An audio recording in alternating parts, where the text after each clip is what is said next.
I'm Joe Holding, and you're about to see the first ever episode of You Can't Avoid the Tabloids, which is a new production for City OnScreen. Basically, the premise of the programme is that I keep an eye on all the ridiculous news stories that come from the tabloid newspapers each week, and what I do with that is I present it seriously as a news programme in order to highlight the ridiculousness of the stories. This stems from the fact that I really don't like the tabloids at all. I don't like the sensationalism, the bad priorities, the celebrity culture, all that kind of thing. So I'm on a bit of a moral crusade, so to speak. Anyway, I hope you like it. Please forgive the rough edges in the editing and production. It's my first time. Enjoy.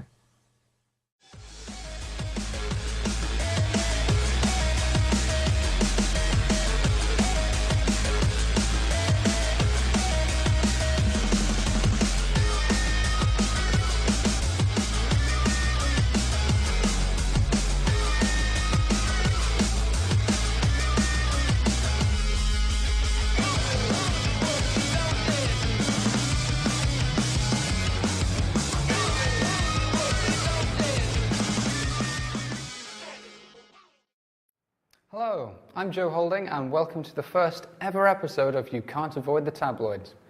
This is the show that takes the tabloid newspapers' most important news stories and shares them with our no doubt global audience. Probably.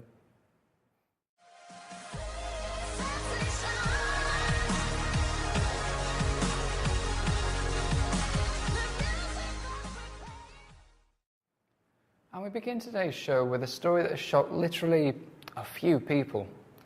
Last month it was revealed that Hazel Jones, a 27-year-old from High Wycombe, has not one, but two vaginas. Whilst the majority of people reacted with deep concern for Mrs. Jones having revealed her private condition on national television, there were those that, shockingly, chose to highlight a humorous side to this heartrending tale. For example, Steve Arno wrote on the Sun's website, "You could invite your mates over," whilst another Sun user reasoned that it would always be good to have a spare one. Others searched for the opportunity amongst the devastation. Sun reader Mingy pointed out, "Remember that story that came out with that guy with two willies? Perfect match." Elsewhere, Daily Mail reader Robert Durham was keen to point out that Mrs. Jones' condition could be used as an icebreaker at parties.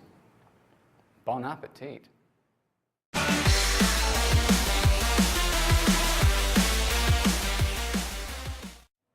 Now, this next story is certainly not something you would have seen coming, unless your name is Jemima Packington, that is. This incredible fortune teller has found that she is able to refine her predictions by using asparagus during her readings. Who would have thought that the key to seeing into the future lay with the introduction of an obscure vegetable? But what are our predictions for 2012, I hear you ask? Well, they include 2 royal births, glory for Team GB in the London Olympics, and an animal being nominated and winning an Oscar. Awesome stuff. Miss Packington also predicted that more heartbreaking failure for England was on the way in the European Championship. To be honest, though, I don't think you have to be able to look into the future to be able to say that.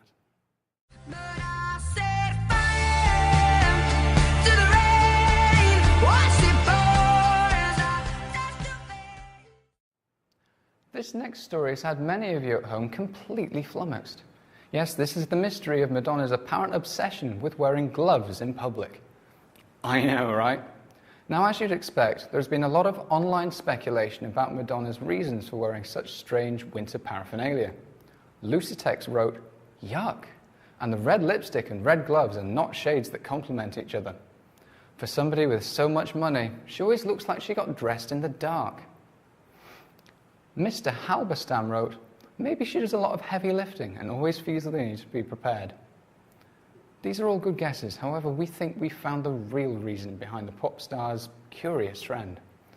Before we show you this, we'd like to advise that our younger viewers leave the room now, for the following content is truly disturbing. Yes, that's right, Madonna has granny hands. I mean, just look at those monsters. No wonder she's felt the need to cover up her digits recently. Who would want to be seen in public looking in that state? I mean, it looks like she's in her 50s or something.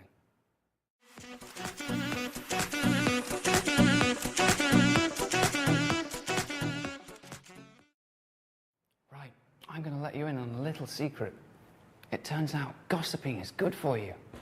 That's right, scientists in America have used a number of complex tests and experiments to prove that gossiping is good for your health. It transpires that the occasional gossiping session can lead to a number of healthy benefits. They include better control of bad behavior, the ability to prevent other people from being exploited, and can even help to lower stress levels. Who knew? Anyway, there you have it. If you're trying to find a way to unwind and de-stress at the end of a hard and tiresome day, don't go for a run or do exercise or listen to relaxation tapes. Just watch this program. Not only are you being brought up to date with the most important breaking news, but we're also improving your quality of life. You're welcome.